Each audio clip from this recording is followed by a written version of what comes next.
Assalamu alaikum.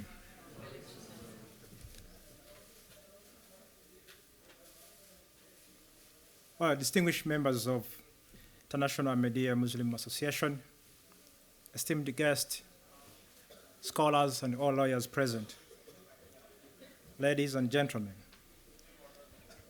I'm deeply honored to address you today at this very university that is known as a space that interrogates power, justice, and global responsibilities. I speak to you as someone who has lived with communities that are already being rewritten by climate injustice. Today's theme, climate justice and a just transition, a multifaceted challenge for the international community, is not theoretical to many. It is lived, more so in Africa. It is litigated, as we shall cover, and increasingly it is being judged, as we already have precedents. For decades, climate justice was framed as a moral plea, begging for ears, but often ignored by those in power, sometimes calling it even a hoax. That era, I think, is ending. The International Court of Justice advised opinion, which of course my predecessors already highlighted, but I will continue to do so, obligates countries to now on take climate change seriously. Of course, we all know that it was triggered by the courage of small island nations, developing nations, which marks a turning point. For the first time in the highest judicial level, climate harm is no longer treated as an unfortunate externality. It is being recognized as a matter of international responsibility. And of course, an intergenerational inequity. And of course, also to mention that it's a human rights as well, or human rights violations. The message is clear. States cannot continue to externalize environmental destructions while internalizing economic gains. For me, and also for those who are listening, this opinion affirms three core principles. One, states have the duty to prevent foreseeable climate harm. Two, vulnerable nations and communities deserve protection and remedy. Three, climate action is inseparable from human rights. For the small island nations whose very existence is threatened, this is not an abstract law, it is a legal lifeline. Let me take you briefly to the front line of climate justice from where I come from, but also from where we operate. In northern Kenya, for example, and parts of the Sahel region, pastoralist communities who have contributed almost nothing to the global emissions are losing livelihood that have existed for centuries. I have seen families forced into conflicts and displacement not by war, but by droughts intensified by climate change. In the coastal West Africa, fishing communities watched the oceans swallow their homes while multinational extractive industries continued business as usual. And yet, when these communities resist, when they save seeds, protect land, or even defend their forests, they are often criminalized. This is why the recent Kenyan High Court ruling on the seed law is so significant for people in Kenya, but also for the world to watch. The court reaffirmed that farmers' rights, biodiversity, and indigenous knowledge cannot be sacrificed to the altar of the corporate convenience. It recognized that climate resilience begins not in boardrooms, but in community sovereignty over food systems. The ruling is a climate justice in real action. Taking you to the Caribbean, where we've also witnessed but also seen a lot on news, we have seen communities rebuilding after hurricanes that arrive stronger, more frequent, and even more destructive each year.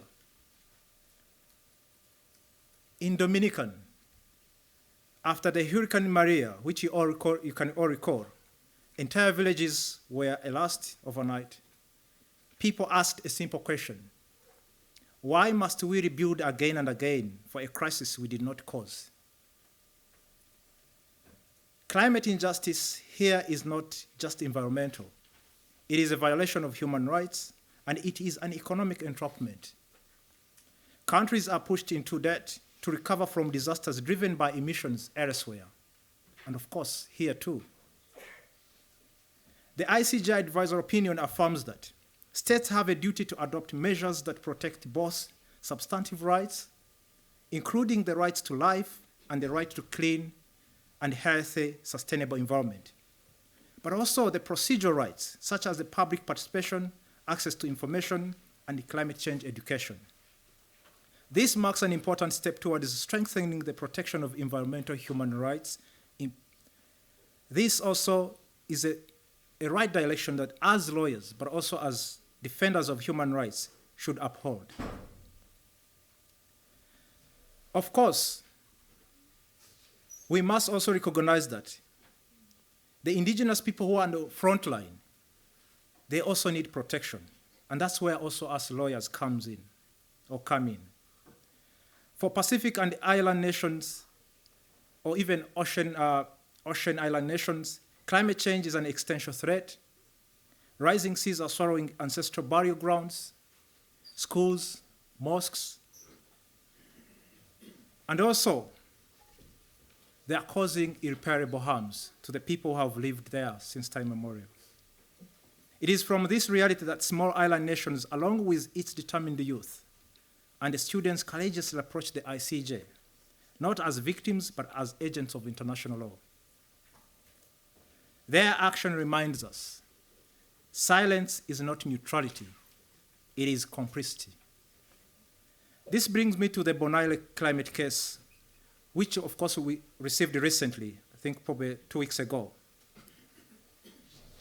which challenges the Netherlands' obligation towards indigenous communities in the overseas territories. I understand also the UK has control to some of the overseas territories. So this should be a benchmarking position or opportunity.